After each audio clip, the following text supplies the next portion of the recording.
My name is Hunter Orthmann, and I'm here to tell you about some of the adverse effects of using tobacco, specifically through smoking cigarettes. The usage of tobacco in Western civilization was first introduced to America when Christopher Columbus sailed the ocean blue and discovered the New World. In his diary, he wrote that the Native Americans here had dry leaves, and that they were smoking these dry leaves with great pleasure. These dry leaves turned out to be tobacco. Eventually, the New World became the United States of America, and since then, American society's opinion on tobacco has fluctuated between one of favor and one of disapproval. In the 1900s, especially after World War I, smoking cigars and cigarettes became popular in the military as a sign of basically being bad to the bone.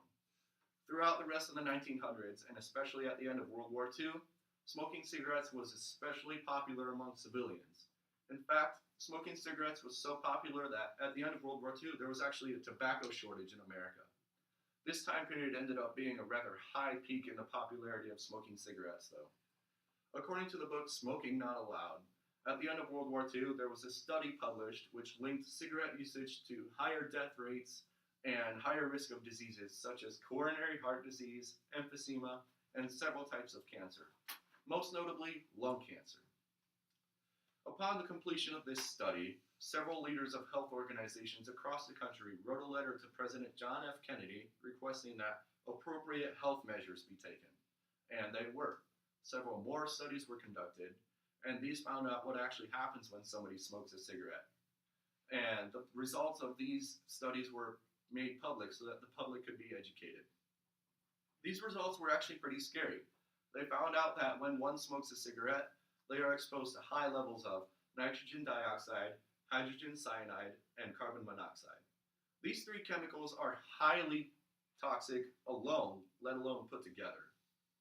In addition to these three chemicals, billions of tiny particles are released through the burning of tobacco. And these billions of particles are known as tar. Cigarette tar has 3,000 separate chemicals, many of which are perfectly safe and harmless, some of which are known to be poisonous. In fact, 20 different chemicals in cigarette tar are known to be direct causes of cancer. This explains why so many people who smoke cigarettes get cancer. In fact, according to the book Dying for Acceptance, 90% of lung cancer victims were cigarette smokers at one point in their life. And here I have a representation of a healthy person's lungs versus a smoker's lungs.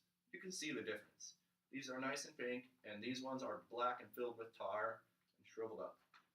It's easy to see why people who smoke cigarettes are at a higher risk of dying. In addition to these numerous effects of cigarette smoking on health, it also places an economic burden on people as well. As much as $43 billion is spent by the American people in the form of taxes each year to help cover the medical costs of those who need treatments for diseases caused by smoking cigarettes. Money is also lost because workers who smoke are less productive. They are not in the same physical shape as those who don't smoke, and they often feel the need to take a smoke break. All in all, it's pretty hard to find a good logical reason to smoke tobacco. It puts you at a higher risk of acquiring diseases that can kill you, and it places an economic burden not just on the person smoking, but on the American people as a whole.